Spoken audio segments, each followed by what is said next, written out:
उदासीनता हृदय का ऐसा भाव है जहां हमें किसी बात में रुचि नहीं रहती। हम कोई कार्य करने के लिए उत्साहित नहीं होते।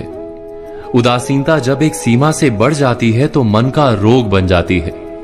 मनुष्य जीवन से अधिक मृत्यु को पसंद करने लगता है। हम सब जीवन में कभी ना कभी उदासीनता का अनुभव अवश्य करते हैं। मन निराशा से भर जाता है और हम कार्य का त्याग कर बैठते हैं। अधिकतर हमारी उदासीनता कुछ समय के लिए ही होती है, इसलिए उससे होने वाली हानि को हम पहचान नहीं पाते।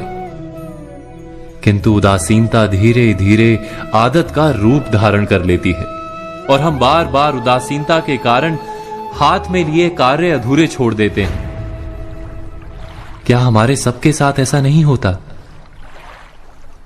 तो वास्तव में उदासीनता क्या है? इसका जन्म कहां से होता है?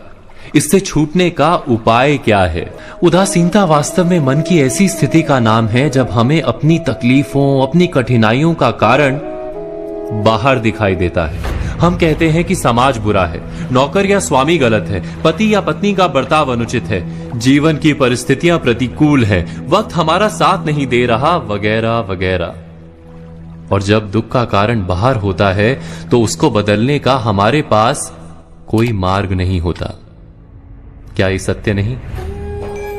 हम समय को किस प्रकार बदल सकते हैं? परिस्थितियों में कैसे परिवर्तन ला सकते हैं हम? अर्थात हम स्वयं को निस्सहाय मानने लगते हैं और वहीं से उदासीनता का जन्म होता है। क्या ये सत्य नहीं? प्रश्न ये है कि क्या हमारी सारी विपदाओं का कारण बाहर है या स्वयं हमारे भीतर है?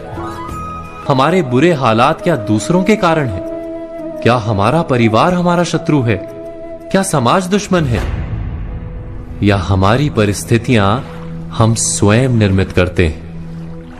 विचार कीजिए। पतझड़ में पत्ते गिरा देने वाली ठंड क्या वृक्ष के साथ दुश्मनी कर रही है? नहीं, ऋतु चक्र तो अपना कार्य करता है। उसे पेड़ के साथ ना दुश्मनी है ना दोस्ती। ऋतु चक्र के अनुकूल हो जाना वृक्ष का कर्तव्य है। ठीक वैसे ही समाज कभी किसी व्यक्ति का ना मित्र होता है ना शत्रु। समाज को जिससे लाभ मिलता है समाज उसका मित्र बन जाता है। अर्थात समाज प्रतिकूल तब बनता है जब हम समाज के प्रतिकूल बनते हैं। वैसा ही व्यक्तियों के बीच में भी होता है। हम जिसे प्रेम करते हैं वो हमें प्रेम देता है, हम जिसे लाभ देते हैं वो हमें लाभ देता है। हमारे हालात बदलने के लिए हमें स्वयं अपने आप में परिवर्तन करना पड़ता है। इतना समझ लेने पर स्वयं में परिवर्तन करना कठिन नहीं। अर्थात जीवन में उदासीनता का कोई कारण ही नहीं, केवल अपने आप में परिवर्तन करना पर्याप्त है। अवश्य विचार कीजिएगा, चिंतन कीजिएगा, मनन कीजिएगा।